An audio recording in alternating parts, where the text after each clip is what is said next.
kita lanjutkan kembali. Tadi mungkin ada tanggapan dari Bang Indria mengenai tadi. Iya, saya bukan mendukung pikiran-pikiran pemerintah gitu ya. Iya. Kebetulan dua kawan ini berada, satunya netral, satunya oposisi gitu kan. Penyeimbang.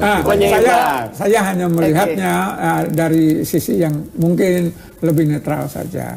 Bahwa memang kalau dilihat secara real, ya ada aktivitas produktif yang berbeda antara era-era politik dengan non politik. Bagaimanapun juga misalnya, butuh membeli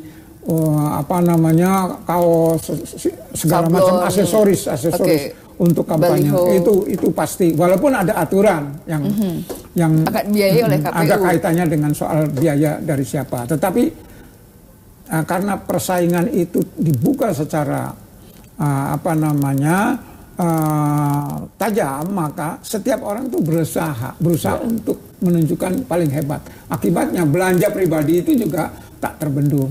Itu saya kira satu hal yang ini. Tetapi sekali lagi itu adalah penjelasan kawan-kawan kita yang selalu melihatnya dari supply demand itu. Padahal kalau dipikirkan lagi, dari mana dia dapat bisa membelanjakan padahal itu. Ini apa yang disampaikan Pak Indrian itu ya tampaknya sih ada uang beredar ya, tapi ada bedanya kalau tampaknya saya harus bilang tampaknya. Kenapa? Karena kenyataannya dalam politik itu banyak sistemnya yang berlaku sistem ijon. Jadi artinya seorang calon utang duluan. Ya, dia menjanjikan begini berarti kalau saya menang saya akan kembalikan. Padahal kalau kita hitung berapa sih gaji dia setelah menang ya. Kalau gaji seperti di DKI Jakarta mungkin lumayan ya. Camat saja gajinya bisa sampai 40 juta tambah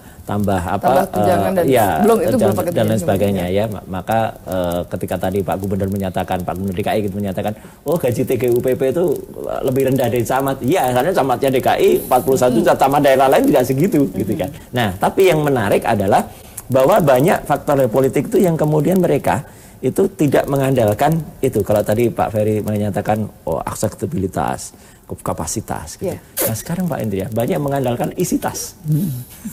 Nah isi tas ini belum tentu isi tasnya tuh isinya sendiri. Banyak juga mereka yang kemudian berkepentingan untuk memasok atau menghutang atau memberikan kalau zaman dulu dikenal rentenir lah gitu.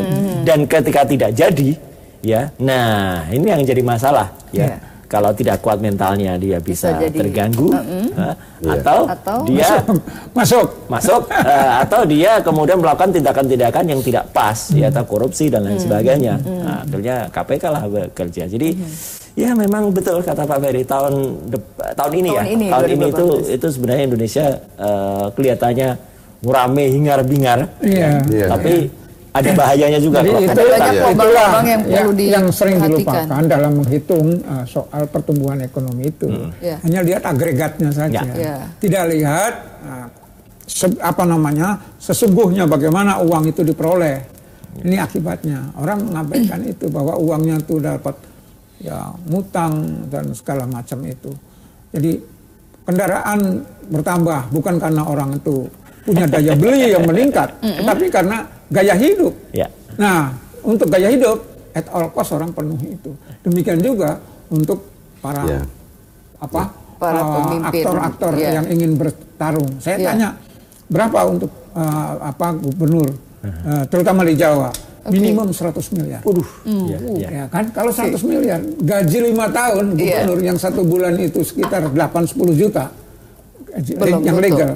Wah, nggak akan terbayar. Nggak cukup tadi untuk membayar rentenir kalau hanya dari gaji saja. Makanya dicari-carilah itu segala macam sampai ke pengangkatan pegawai pun ada harganya gitu kan.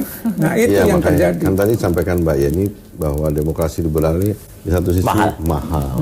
Dan di sisi yang lain sebenarnya dalam kenyataan kehidupan bermasyarakat sekarang taraf perekonomian yang ada kan sekarang turun gitu. Kok bisa terselenggara demokrasi yang mahal di tengah masyarakat yang sedang turun gitu.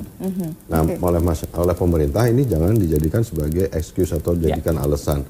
Contoh misalkan penutupan beberapa perusahaan retail raksasa itu diakibatkan karena terjadinya pergeseran pola konsumsi ke belanja online. Menurut saya kan meskipun ada pengaruhnya tapi kecil, saya nggak setuju tidak itu. sebesar itu. Sekali.